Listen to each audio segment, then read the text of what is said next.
Joining me now is Tom Homan, former acting ICE director and a Fox News contributor, and former DNC comms director and former communications advisor to President Obama, Luis Miranda.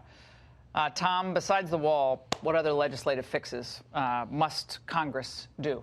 Well, I think the two top ones are the TVPRA, Trafficking Victims Protection Act. This is when unaccompanied children come across the border. The Central American children are treated differently than children from Mexico, Canada. Once they find out they're not true victims of trafficking, if you're from Mexico or Canada, they can remove them right away. But from Central America, they get all these extra rights. They end up staying in the country for years, going through an immigration process that the Mexican children and Canadian children don't get. So we need to fix that. All the children need to have the same set of rules. And that will solve a lot of the UAC crisis. The other thing is... The unaccompanied children. You're right. Unaccompanied minor unaccompanied children. The second thing... But Tom, those numbers, I mean, numbers kind of can be sterile. Those numbers are staggering. So when these people on television are like, well, the numbers have gone down from 2004, and they show the chart, and we're all supposed to go, ooh, the chart. 63,000 people come in. I mean, those kids have to go to public school. Right. They have to be cared for. They often have are on food stamps, other public assistance. We got 2 blocks from here, people sleeping in the streets who have a sign that say, I'm an Air Force veteran sleeping in the streets tonight. That makes a good point. So let's add the other legislative priority that needs to take place, 160,000 family units.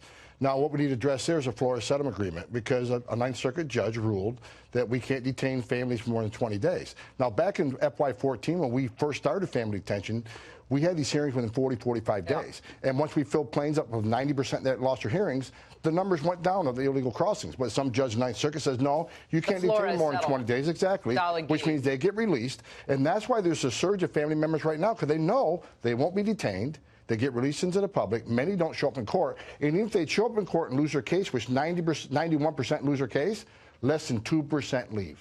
That is an open borders agenda. So we need to address the Florida settlement agreement. Okay, the Florida settlement agreement has to be released. Luis, it seems that just a few years ago, Democrats believed in border walls. I remember Operation Gatekeeper in San Diego. That was a Bill Clinton initiative. I covered it for CBS News. In 1996, I was down there at the border like, wow, Operation Gatekeeper. Huge barrier, steel barrier. They were all for it. Let's break this down with the two issues. What's changed? One of the issues here is that Donald Trump is an expert at creating a crisis like he did with Korea. So you deny that this is a crisis at all? I think that this is a problem that we can deal with very efficiently. We have the resources, we have the people, we have the ability to fix this. We don't have the people. I honestly want you to, I hate interrupting you. I don't want to interrupt, but we don't have the manpower let me clarify to process people. Donald Trump, just as he did with North Korea, as he does with China, he creates a crisis, that's a talking then point. compromises, That's a talking and point. then I just laid out what in my angle did I lay out? This is Richard Haas, Counsel on Foreign Relations. Oh, Richard Haas, yeah, he's a big supporter of. Richard Haas is in favor of enforcing other people's borders. Believe me, but now not let's ours. take the immigration piece. Okay, so what in my angle did you specifically disagree with? What numbers? What? One of the important things to note is that the Trump administration itself, DHS, under Donald Trump in 2017, pointed out that they are at some of the historically lowest numbers of people trying to cross the border.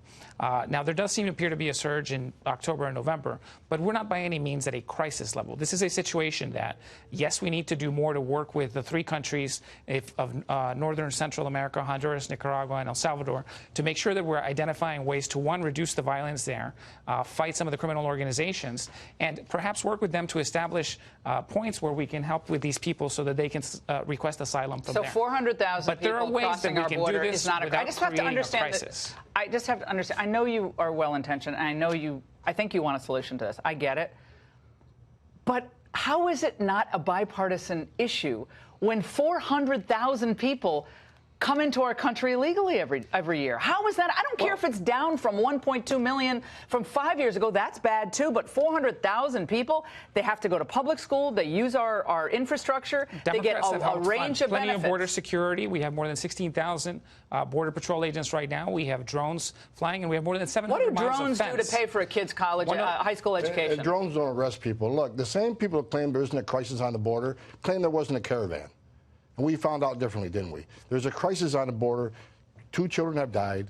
And if President Trump would, if we wasn't sued by the ACLU and some Ninth Circuit judge says, no, you can enter illegally and still claim asylum, if they would have stuck with what President Trump wanted, come to the port of entry, claim asylum, these 2 children be alive today, because they wouldn't have had to cross between the ports of entry. There's definitely an important incentive to tell parents, don't pay smugglers, don't work with these criminal elements that are taking you through all these countries to get to the southern border. That's fine. We can all agree on that. I don't think any of the. I don't think any country in Central America would want 400,000 people. I mean, I know it's different because they're smaller countries. They wouldn't want a big mass of people coming into their countries who they believed weren't invited or not welcome. No country wants a free flow of humanity across the border. I don't know any country personally that wants that. The reason that this is a mess right now is because the wall is not necessarily the right way to fix this, because we already have 7 miles of fencing. There's definitely ways that we can improve the technology along the border. Does Operation Gatekeeper work in San Diego? I don't recall the specifics of it. The reality is we have a lot of fence. We have a lot of fence there already. We have it all the way to El Paso. And there's plenty of other things that we need to do. For example, detectors of seismic changes because of the tunnels that they build underneath. Yeah. And those are the true criminal smugglers. Yeah, they are. So Democrats I'll be in favor of that. I'm good for that. Shut down the government and have 500,000 people not getting paychecks. To his point, a wall takes a long time. How does that address a crisis? A wall is not going to be built overnight. So how's that dealing with a crisis? First of all, let's be clear. I was at a meeting on the White House today. I made it clear. One of the things he needs to talk about is walls do work. Every place they built a barrier, illegal immigration plummeted. In San Diego, Yuma, El Paso. So he needs to put that false narrative that Nancy Pelosi pushed out, that walls are ineffective, they're medieval. No, the data proves that wall works. So let's educate the American people first of wall work. But we need to talk about legislative changes, because families are going to keep coming if they keep getting released. Yeah, I mean, that's enticement. If you're released, you're coming. I don't even blame them. Trump-made crisis that is not worth shutting the government over. Well, when there are ways that we can deal with increases in immigration, ways that we can deal with the Central American problems. So you basically, when they come, you want them to stay. Drug trafficking. I think that we obviously have to allow someone who wants to apply for asylum to apply for it. But there's ways. But they should stay. Basically, there's ways to deal with these people even before they get to the border without creating an unnecessary crisis and shutting down the government and having 500,000 Americans who are not going to get a paycheck for over a month. Right now. They haven't not been paid. They will be paid when the government reopens. They haven't been paid since the 27th. But the Democrats don't want a border at all. Isn't that the case? They don't want a border. They will be paid at the 25th at this point. You don't answer the question. That kind of reveals a lot. No, I said very clearly that we have always prioritized border security, but do it smartly, not just build a wall. Smart border security, like Swiss cheese. That's Swiss cheese. Well, what's he going to do? But I just can't believe you're watching the media coverage. You're watching the media coverage.